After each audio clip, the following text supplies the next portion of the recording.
ગુજરાત વિધાનસભાની પેટા ચૂંટણીમાં જીતેલા 5 ધારાસભ્યોએ લીધા શપથ. લોકસભાની ચૂંટણી સાથે ગુજરાતમાં 5 વિધાનસભાની પેટા ચૂંટણી પણ યોજાઈ હતી. આ તમામ બેઠકો સત્તાધારી પક્ષ ભાજપે જીતી હતી. ત્યારે ગાંધીનગર ખાતે નવા ચૂંટાયેલા ધારાસભ્યોનો શપથ ગ્રહણ સમારોહ યોજાયો હતો. પેટા ચૂંટણીમાં જીતેલા 5 ધારાસભ્યોએ શપથ લીધા. વિધાનસભાના અધ્યક્ષ શંકરસિંહ ચૌધરીએ તમામ ધારાસભ્યોને શપથ લેવડાવ્યા હતા. પોરબંદરથી અર્જુન મોઢવાડિયા, વિજાપુરથી સીજે ચાવડા, વાઘોડિયાથી ધર્મેન્દ્રસિંહ વાઘેલા, ખંભાતથી ચિરાગ પટેલ અને માણાવદરથી અરવિંદ લાડાણીએ હવે સેવાના શપથ લીધા. આ પ્રસંગે રાજ્યના મુખ્યમંત્રી ભૂપેન્દ્ર પટેલ, આરોગ્ય મંત્રી ઋષિકેશ પટેલ, ગૃહ રાજ્યમંત્રી હર્ષ સંઘવી, નાણામંત્રી કનુભાઈ દેસાઈ સહિત અન્ય અગ્રણી નેતાઓ ઉપસ્થિત રહ્યા હતા. નવા ધારાસભ્યોએ શપથ લેતા આ સાથે જ વિધાનસભાની કુલ 182 બેઠકો પૈકી 181 બેઠકોનું સંખ્યાબળ થઈ ગયું. વિધાનસભામાં ભાજપનું સંખ્યાબળ 161 થઈ ગયું છે, તો કોંગ્રેસ પાસે હવે 13 ધારાસભ્ય બચ્યા છે. તો આમ આદમી પાર્ટીના 4, એસપીના 1 અને અપક્ષના 2 ધારાસભ્ય છે. હાલમાં વિધાનસભાની ફક્ત એક જ વિસાવદર બેઠક ખાલી પડી છે. આ બેઠક પર લોકસભાની ચૂંટણી સાથે પેટા ચૂંટણી નહોતી યોજાઈ. કોર્ટમાં અરજી પેન્ડિંગ હોવાથી આ બેઠક પર ચૂંટણી નથી યોજાઈ. અગાઉ વિસાવદરના તત્કાલીન આપ એમએલએ ભૂપત ભાયાણીની જીતને હર્ષદ રીબડિયાએ હાઈકોર્ટમાં પડકારી હતી. જો કે બાદમાં ભૂપત ભાયાણી ભાજપમાં જોડાયા હતા. બીજી તરફ બનાસકાંઠાની વાવ બેઠકના એમએલએ ગેનીબેન ઠાકોર લોકસભા બેઠક જીતતા વાવ બેઠક પરથી રાજીનામું આપશે, એટલે ફરી વિધાનસભા ખંડિત થઈ શકે છે. માણાવદરમાં ભાજપના 2 નેતાઓ વચ્ચે વિવાદ આવ્યો સપાટી પર. માણાવદરના ભાજપના ધારાસભ્ય અરવિંદ લાડાણીએ કાઢ્યો બળાપો. માણાવદરના ભાજપના ધારાસભ્ય અને પૂર્વ ધારાસભ્ય વચ્ચેનો વિવાદ સપાટી પર આવી ગયો છે. કોંગ્રેસમાંથી ભાજપમાં આવેલા અને પેટા ચૂંટણીમાં માણાવદરથી જીતેલા ધારાસભ્ય અરવિંદ લાડાણીએ બળાપો કાઢ્યો છે. પૂર્વ કેબિનેટ પ્રધાન અને માણાવદરના પૂર્વ ધારાસભ્ય જવાહર ચાવડા પર ગંભીર આરોપ લગાવ્યા છે. ધારાસભ્ય પદના શપથ લીધા બાદ અરવિંદ લાડાણીએ જવાહર ચાવડા પર પ્રહાર કર્યા. અરવિંદ લાડાણીએ આરોપ લગાવ્યો કે ચૂંટણીની શરૂઆતથી જવાહર ચાવડા સુષુપ્ત હતા, મને જીતના અભિનંદન નથી આપ્યા. ગંભીર આરોપ લગાવતા કહ્યું કે તેમણે ભાજપ વિરુદ્ધ કામ કર્યું છે. જવાહર ચાવડા સાથે કંઈ લેવા દેવા નથી. અમારી કોઈ પણ મીટિંગમાં હાજરી તેમની હતી નહીં. સંસદના શપથ લેતા પહેલા બનાસકાંઠાના ગેનીબેન માં અંબાજીના દ્વારે માથું ટેકવતા જોવા મળ્યા. ગુજરાતના એકમાત્ર કોંગ્રેસના સાંસદ બનાસકાંઠાના ગેનીબેન ઠાકોર લોકસભાની ચૂંટણી જીત્યા બાદ દિલ્હી ગયા હતા. માદરે વતન બનાસકાંઠા પરત ફરતા સૌપ્રથમ સાંસદ સભ્ય તરીકે ગેનીબેન શક્તિપીઠ અંબાજી મંદિરે માં અંબાના દર્શને પહોંચ્યા. અંબાજીમાં કોંગ્રેસના કાર્યકર્તાઓએ તેમનું ઢોલ નગારા અને ફૂલહાર કરી ફટાકડા ફોડી સ્વાગત કર્યું ને ત્યાંથી ગેનીબેન ખુલ્લી જીપમાં રોડ શો સ્વરૂપે અંબાજી મંદિરે પહોંચ્યા, જ્યાં તેમને અન્ય શ્રદ્ધાળુઓની જેમ જ લાઇનમાં ઉભા રહી સભા મંડપમાં અન્ય યાત્રિકોની વચ્ચે રહી બપોરની આરતીનો લાભ લીધો. પૂજારી દ્વારા કુમકુમ તિલક કરી ચુંદડી ઓઢાડી આશીર્વાદ આપવામાં આવ્યા. ત્યારબાદ ગેનીબેન માતાજીની ગાદી ઉપર ભટ્ટજી મહારાજ પાસે રક્ષા પોટલી બંધાવી આશીર્વાદ લેતા જોવા મળ્યા. લોકસભા ચૂંટણીમાં કેટલાક બાંગ્લાદેશીઓએ કર્યું મતદાન. નકલી પાસપોર્ટ બનાવીને બાંગ્લાદેશીઓએ મતદાન કર્યાનું ખુલ્યું છે. મહારાષ્ટ્ર એટીએસની તપાસમાં ચોંકાવનારા ખુલાસા થયા છે. બાંગ્લાદેશી શખ્સો ગુજરાતમાં રહીને બનાવતા હતા નકલી પાસપોર્ટ. નકલી પાસપોર્ટના ઉપયોગથી લોકસભામાં મતદાન પણ કર્યું. કેટલાક બાંગ્લાદેશીઓ પોતે ભારતીય નાગરિક બનીને વિદેશમાં કરે છે નોકરી. સમગ્ર મામલે અત્યાર સુધીમાં 4 શખ્સોની થઈ ચૂકી છે ધરપકડ. હજુ પણ ફરાર 5 શખ્સોની શોધખોળ કરવામાં આવી રહી છે. મહારાષ્ટ્રના એટીએસ રિયાઝ હુસૈન શેખ, સુલતાન શેખ, ઇબ્રાહિમ શેખને ઝડપી ચૂકી છે. ફારૂક શેખ નામના શખ્સની પણ ધરપકડ કરી છે. રિયાઝ અને સુલતાને મુંબઈમાં મતદાન કર્યું. તમામ 4 આરોપીને માજગામ કોર્ટમાં રજૂ કરાયા. કોર્ટે 3 આરોપીઓને જ્યુડિશિયલ કસ્ટડીમાં મોકલ્યા. એક આરોપી ફારૂક શેખ 14 જૂન સુધી એટીએસની કસ્ટડીમાં રહેશે. બોડેલીમાં કેળની ખેતી કરતા ખેડૂતો પર કુદરતી આફત આવી પડી છે. ફરી એક વખત કુદરત નારાજ થયું છે. ફરી મહેનત પર ફર્યું છે પાણી. તબાહ થઈ ગયેલા ખેતરોના દ્રશ્યો છે બોડેલી પંથકના. કેળની ખેતી કરતા ખેડૂતોએ 11 માસ સુધી સતત મહેનત કરી લીલાછમ કેળના છોડ પર ફળ આવી ગયા, પણ એક જ વાવાઝોડું આવ્યું ને તમામ છોડ જમીનદોસ્ત થઈ ગયા. મોંઘાદાટ બિયારણ નાખી કડી મહેનત કરી દેવું ખર્ચું કરી જ્યારે ઉપજ મેળવવાનો વારો આવ્યો ત્યારે વરસાદ અને વાવાઝોડાએ પાણી ફેરવી નાખ્યું. ભારે પવન સાથે વરસાદ પડતા બોડેલીના ગામડામાં કેળની ખેતી તબાહ થઈ ગઈ. મોટાભાગના ખેતરોમાં કેળના છોડ કુદરતની થપાટથી નમી ગયા. કેળનો પાક વેરવિખેર થઈ ગયો. ઉપલા છાપરી ખેતીમાં નુકસાન વેઠવાનો ખેડૂતોને વારો આવ્યો. નુકસાનીને લઈ કંગાળ થવાના આરે આવેલા ખેડૂતોને એક આશા હવે સરકાર પાસે છે. ઘોઘા તાલુકામાં કરોડો રૂપિયાના ખર્ચે બનેલી કેનાલ બની ખંડર. ખેડૂતો માટે સર્જાય કમઠાણ. જોઈ લો આ દ્રશ્યો. તમને કોઈ ગટર લાગતી હશે, તમને કોઈ ખાઈ લાગતી હશે, પણ શરમની વાત એ છે કે આ કરોડો રૂપિયાના ખર્ચે બનેલી કેનાલ છે. રાજ્ય સરકારના સિંચાઈ વિભાગ દ્વારા ભાવનગર જિલ્લાના ઘોઘા તાલુકામાં કરોડો રૂપિયાના ખર્ચે ડાબા કાંઠાની કેનાલનું નિર્માણ તો કરી દેવામાં આવ્યું, પરંતુ આ કેનાલમાં 35 વર્ષ બાદ પણ પાણીનું એક ટીપું પણ આવ્યું નથી, જેના કારણે ઉનાળાના કપરા દિવસોમાં ખેડૂતોની ખેતી સુકાઈને નિષ્ફળ જઈ રહી છે. કેનાલની જાળવણી નહીં કરતા આજે આ કેનાલનું અસ્તિત્વ પણ જોખમમાં મુકાયું છે.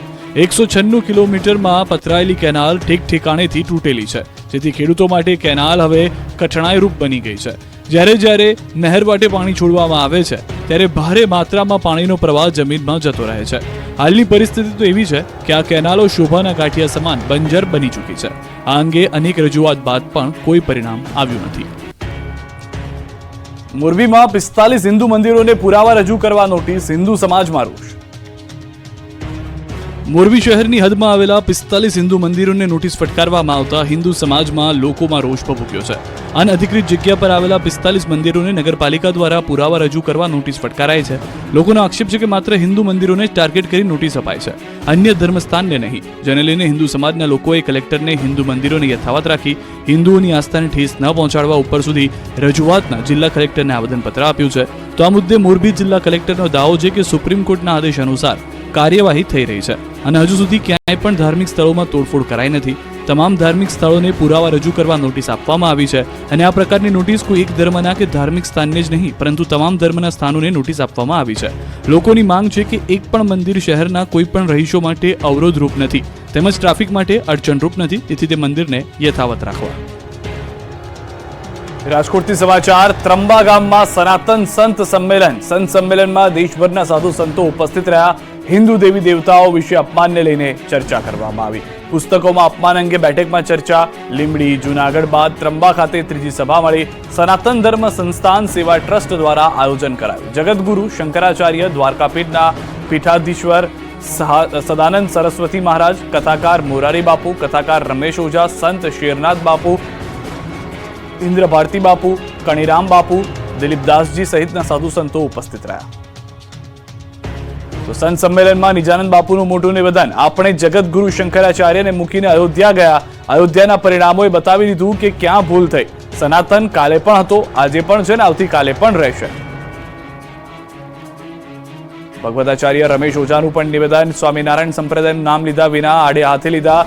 સાધુનું કામ બ્રેન વોશ કરવાનું નહીં, હાર્ટ વોશ કરવાનું છે. હું જ મોટો, મારા જ ગુરુ મોટા, આ વાત ન કરવી જોઈએ. સનાતન સાથે તમામને જોડાયેલા રહેવા અપીલ કરી.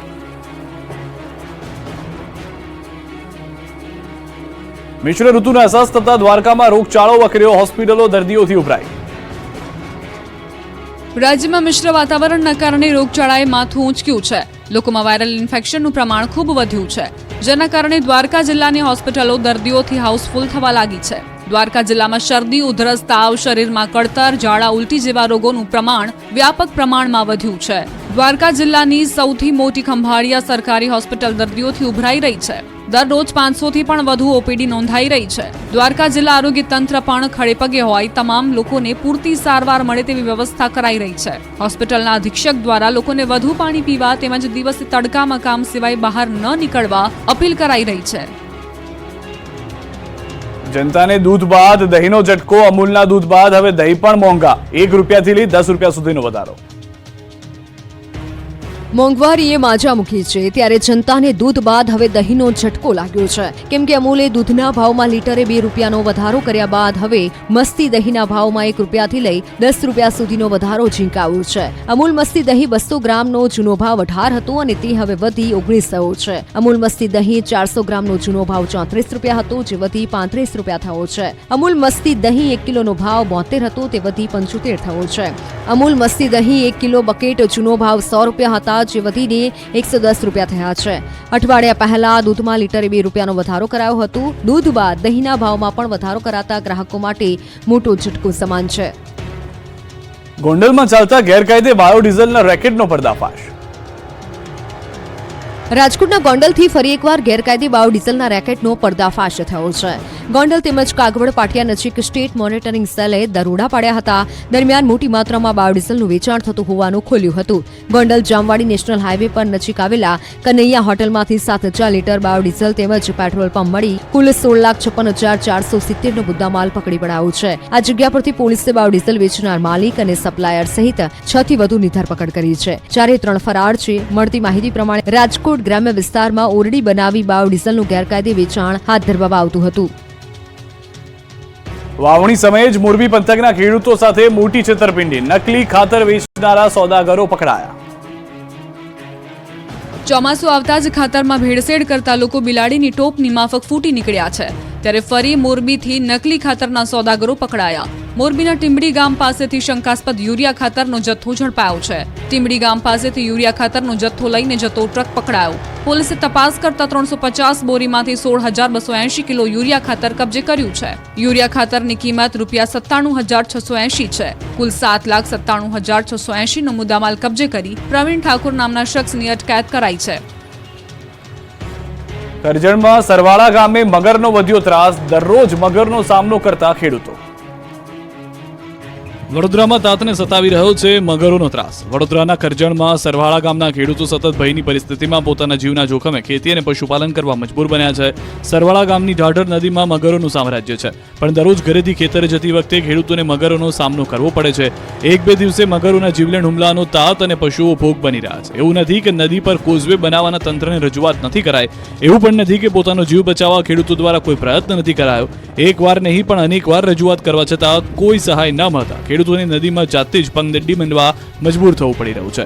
જો કે ચોમાસામાં આ પગદંડી પાણીમાં ગરકાવ થતા ખેડૂતોની મુશ્કેલીમાં પારાવાર વધારો થશે. પગદંડી પાણીમાં ગરકાવ થતા ખેડૂતોને 4 કિલોમીટર ફરીને પોતાના ખેતરે જવાનો વારો આવશે. ડોક્ટર વગર જ આરોગ્ય કેન્દ્રો ચાલી રહ્યા હોવાનો દાવો. નસવાડી તાલુકાના લોકો હેરાન પરેશાન. છોટાઉદેપુરના નસવાડી તાલુકાના પ્રાથમિક આરોગ્ય કેન્દ્ર ડોક્ટર્સ વગર ચાલી રહ્યા હોવાનું જાણવા મળ્યું. અહીં સ્થિતિ એવી છે કે ડોક્ટર ન હોવાથી અહીંના લોકોને પારવાર મુશ્કેલીનો સામનો કરવો પડી રહ્યો છે. ન્યૂઝ 18 ગુજરાતીની ટીમ ફિલ્મી કલાકાર ફારૂક શેખના ગામે પહોંચી. તેમણે જણાવ્યું કે વર્ષો પહેલા અહીંના સરકારી દવાખાનામાં ઇલાજ માટે દૂર દૂરથી લોકો આવતા હતા, પણ આજે અદ્યતન હોસ્પિટલ હોવા છતાં આ હોસ્પિટલ ડોક્ટર્સ વગર અર્થવિહીન છે. તો બીજી તરફ આરોગ્ય કેન્દ્રના સ્ટાફ મેમ્બર્સને છેલ્લા 4-5 મહિનાથી પગાર ન ચૂક્યો હોવાનું પણ જાણવા મળ્યું છે. આ મામલે આરોગ્ય અધિકારીને જણાવ્યું કે રેગ્યુલર ડોક્ટર્સ તો છે, પરંતુ બોન્ડ પરના જે ડોક્ટર્સ છે તે પરીક્ષા માટે રજા પર ઉતર્યા છે. આ તરફ સ્થાનિકોએ આ વિસ્તારમાં ડોક્ટરની વ્યવસ્થા કરવાની